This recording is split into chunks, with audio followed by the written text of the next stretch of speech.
ये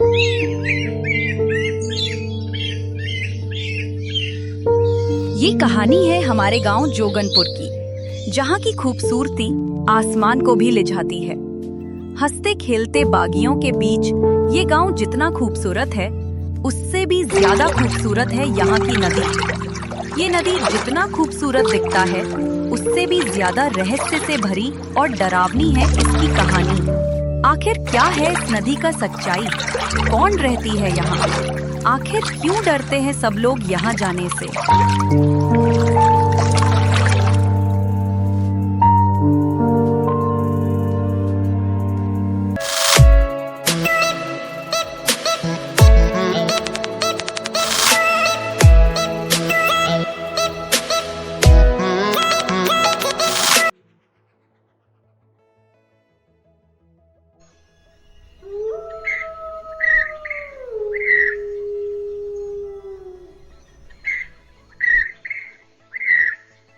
एक काली अंधेरे रात थी।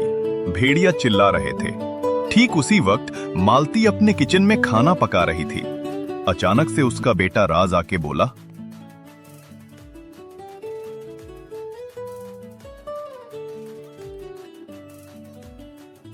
माँ, गांव में सब लोग नदी में रह रही किसी चुड़ैल के बारे में बात कर रहे थे। माँ, क्या सच में हमारे नदी पर कोई चुड़ैल का साया है? पहले तुम खाना खा लो, फिर मैं तुम्हें एक कहानी सुनाती हूँ।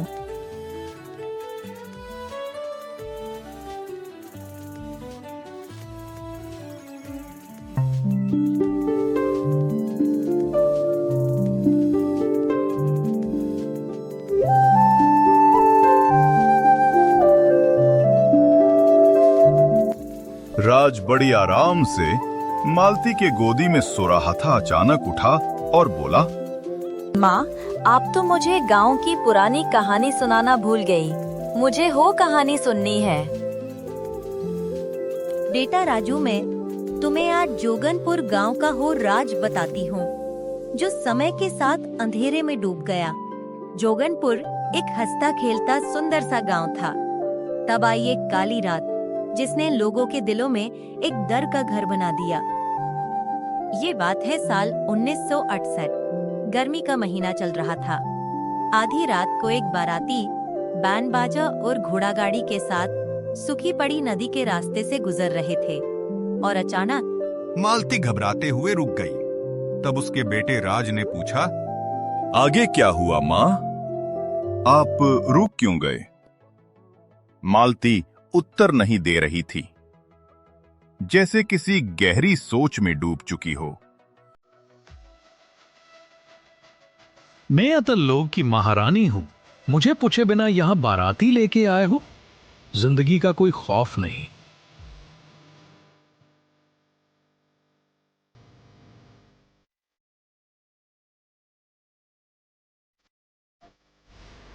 क्या हुआ गुरुमा, आप इतनी गुस्से में क्यों हैं? एक बाराती हमारे एरिया में घुस आए हैं, जिनसे मुझे सख्त नफरत है। जल्दी से सबको बुलाओ, आज महाहवन होगा। माता को भेंट चढ़ाएंगे।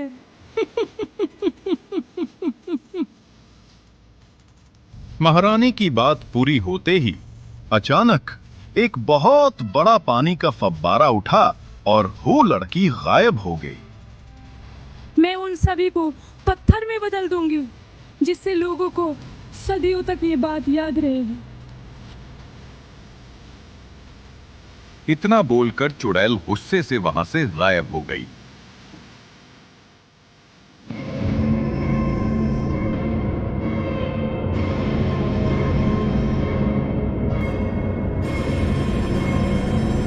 अतल लोक के मंदिर में ऐसी सनसनाहट छाई हुई थी, जैसे तूफान के पहले की शांति हो। इस सनसनाहट को चीरते हुए चुड़ैल प्रकट होके बोली, कहाँ मर रहे हैं सब लोग? जल्दी से यहाँ प्रकट हो। चुड़ैल के ऐसा बोलते ही अचानक से वहां एक लाइट चमकी और न जाने कहां से 7 लड़कियां प्रकट हुईं, जो देखने में एक जैसे लग रही थीं। उन लड़कियों के मुंह से एक ही शब्द बार बार निकल रहे थे, माँ काल भैरवी की जय हो, गुरु माँ की जय हो। शांत हो जाओ सब लोग। आज माता के लिए दावत आया है, इसलिए आज हमने महापूजन का आयोजन किया है। चुड़ैल ने हाथ आगे किया और एक जादुई कलश निकाला। एक और रोशनी चमकी और वे सब गायब हो गए।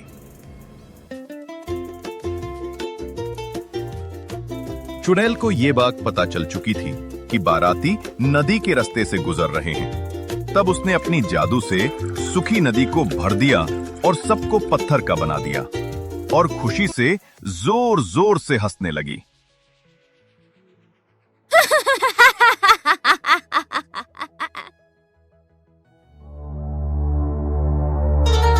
रात में आई बाराती आखिर कहाँ गए? क्या हुआ उनके साथ?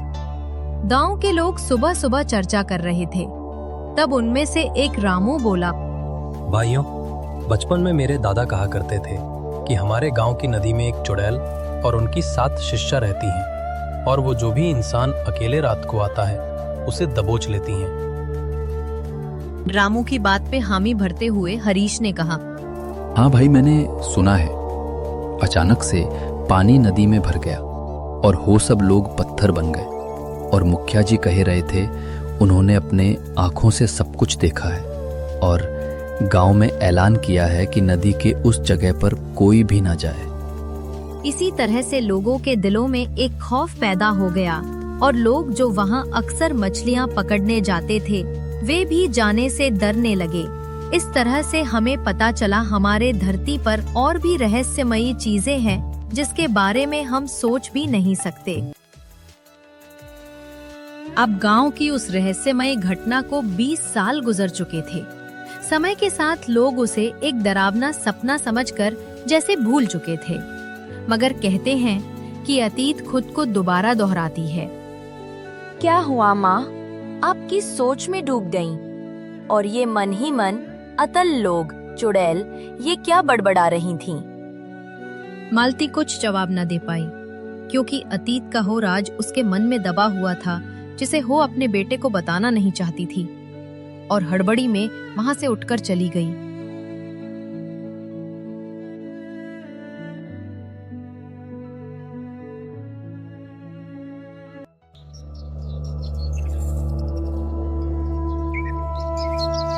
मालती पुरानी बातों को याद करना नहीं चाहती थी।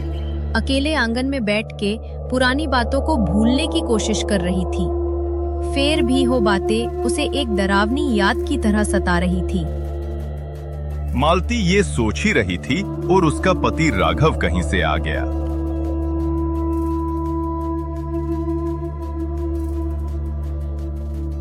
क्या बात है मालती, तुम यहाँ उदास क्यों बैठी हो? कोई परेशानी है क्या? राज के पापा, मैं अतीत के पन्नों में दबे उस पहेली को सुलझा नहीं पाया हूँ। बार बार मुझे ये बात सता रही है कि जो कुछ 5 साल पहले हुआ उसे मैं भुला नहीं पाई हूँ। कोई बात नहीं मालती, जो बीत गया सो बीत गया, होनी को भला कौन टाल सकता है। मालती अतीत को जितना भूलने की कोशिश करती उतना ही हो मालती को याद आ रही थी।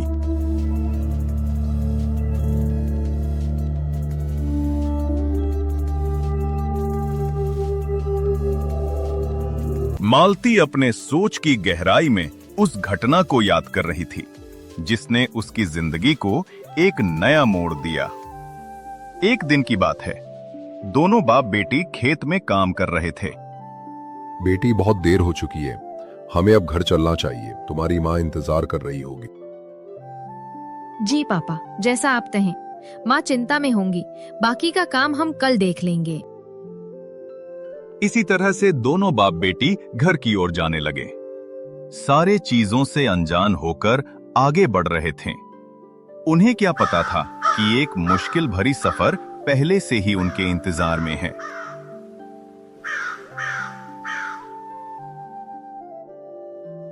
दोनों बाप बेटी खेत से होते हुए गांव के पास बहे रहे नदी में पहुंचे।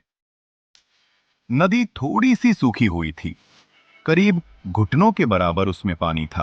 पापा, मुझे प्यास लगी है और काम के बाद थोड़ा अच्छा नहीं लग रहा। मैं थोड़ी सी नहा लेती हूँ। इतना बोलकर वे पानी में कूद गईं। कूदते ही अचानक से कुछ हुआ और मालती पानी में डूब गई। उसके पिता ये सब देखकर चौंक गए। उनके मुंह से डर से आवाज जैसे दब सी गई थी। वो डर से वहीं से भाग गए।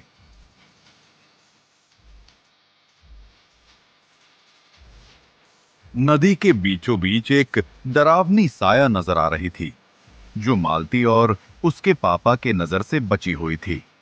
क्या इसी साया ने मालती के साथ कुछ किया है? कहां गई मालती? क्या हो, जिंदा है या पानी में डूब के मर गई? अब ये कहानी एक नया मोड़ ले चुकी थी।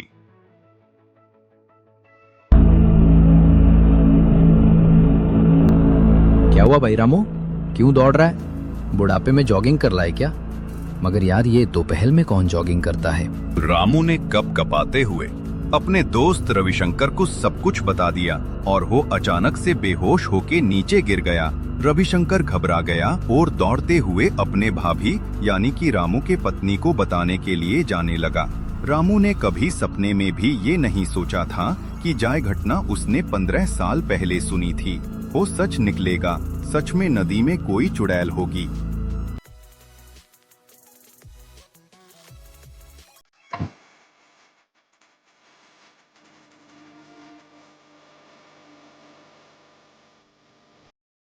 ये मैं कहाँ आ गई? ये कैसी जगह है? क्या मैं मर चुकी हूँ? क्या ये जम लोग हैं? लग तो नहीं रहा।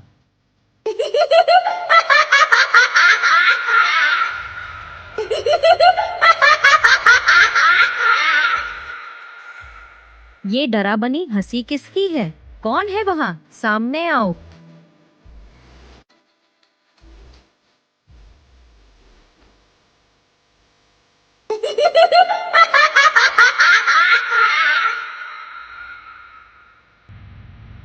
मैं हूँ अतलों की रानी। मैं छलावनी छल से बदलता हूँ सबकी कहानी। डरो मत लड़की, मैंने ही तुम्हें यहाँ बुलाया है। तुम्हें मेरा एक काम करना होगा। काम? कैसा काम? पर मैं कैसे आपका काम कर सकता हूँ?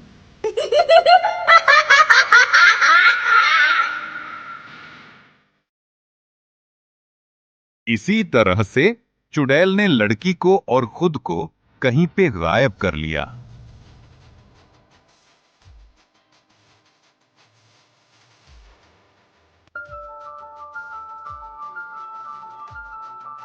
जहां एक तरफ मालती अतल लोग पहुंच चुकी थी, वहीं दूसरी तरफ गांव में मालती के डूबने की खबर सनसनी की तरह फैल चुकी थी। गांव के पंचायत में भी रहस्यमयी चुड़ैल के बारे में बातें होने लगी थी। अब आगे क्या होगा? क्या मालती वापस आ पाएगा? वो मर चुकी है या जिंदा है? सब बस यही सोच रहे थे। अब रविशंकर भी दौड़ते दौड़ते जल्दी से जल्दी मालती के माँ को इस पूरी घटना की जानकारी देने दौड़ते दौड़ते जा रहा था। गांव की मुखिया ने उसको आवाज लगाने की कोशिश की, मगर वे बहुत जल्दी में था।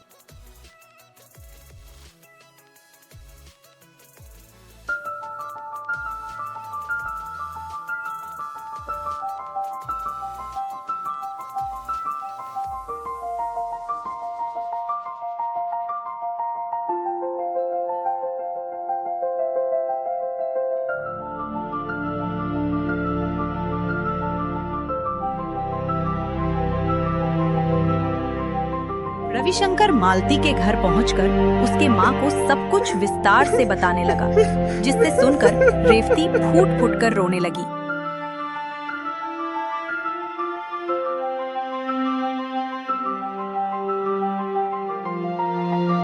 ये सब बातें सुनकर रेवती मालती के पापा को खरी खोटी सुनाने लगी। रेवती फूट फूट कर रोने लगी। रेवती का रोना देखकर रविशंकर भी रोने लगा।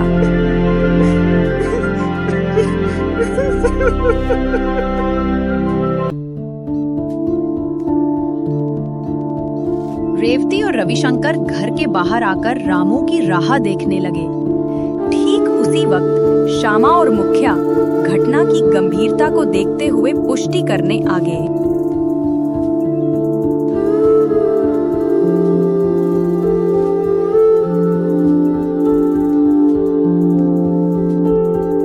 मुखिया ने रविशंकर और रेवती को सब कुछ बताया और घटना की पुष्टि की।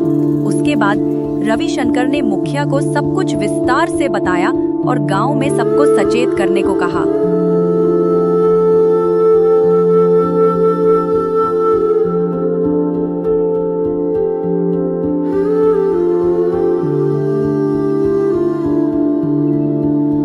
इसी तरह से हमें अतल लोक का बेडरूम दिखाया जाता है, जो कि दिखने में बहुत ही सुंदर था और उसके चारों ओर जेली फिश घूम रहे थे। अचानक से कोई हलचल सुनाई देती है और हमें मालती और चुड़ैल देखने को मिलती हैं, जो कि महल के बाहर से अब अंदर पहुंच चुके थे। इतनी सुंदर जगह देखकर मालती चकित रह जाती है। जिज्ञासा बस हो पूछती है, मिस छलाबनी, मुझे आप बुरी तो नहीं लग रही? क्या आप अकेले इस जन्नत जैसी जगह पर रहते हैं?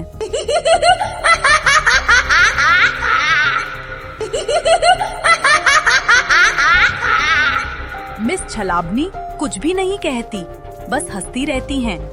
वो कुछ मंत्र बड़बड़ाती हैं और उनकी शिष्या मेनका प्रकट हो जाती हैं।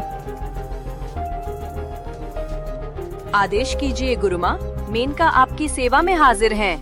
और गुरुमा, ये लड़की कौन है? मैंने कभी इसे अतल लोक में तो नहीं देखा। मेरी प्यारी शिष्या मेनका, इस लड़की को हमारे बारे में सब कुछ विस्तार से बताओ और बाकियों से मिलवाओ और उसके बाद इसे वापस इंसानी दुनिया में छोड़ाओ। चुड़ैल वहाँ से चली गई और उसके बाद मेनका भी मालती को लेकर अतल लोक की मंदिर चली गई।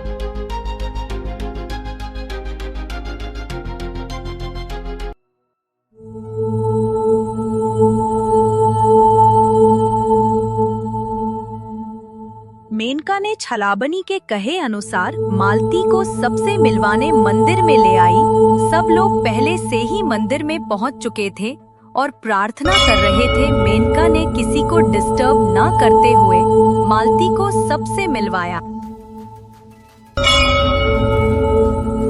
दीदी, मेरी मन में बहुत सारे सवाल हैं, क्या मैं आपसे पूछ सकती हूँ? मेनका अपनी योग शक्तियों के मदद से मालती के मन में चल रहे सवाल और डर को जान चुकी थी। उसने मुस्कुराते हुए बोला, डरो मत बहन, हम लोग तुम्हें कुछ नहीं करेंगे। मिस छलाबनी यहाँ की रानी और हमारे गुरुमा हैं। वे हजारों सालों यहाँ रहे हैं और हम 7 अनाथ बहनों के वही माता और पिता हैं। तुम्हें यहाँ लाने का कारण ये है कि तुम जाकर भूलोगों में बताओ कि हम यहाँ जमीन के 300 किलोमीटर अंदर वास करते हैं और अक्सर हम नदी में नहाने जाते रहते हैं। वे यहाँ पर आकर हमें डिस्टर्ब ना, क्यों कि हमारा रहस्य किसी कारणों के चलते गुप्त रखा गया है, इसलिए हम इंसानी दुनिया में घुल मिल नहीं सकते। इतना बोलकर मेनका ने हाथ आगे बढ़ाया और मालती को उसकी दुनिया में वापस भेज दिया।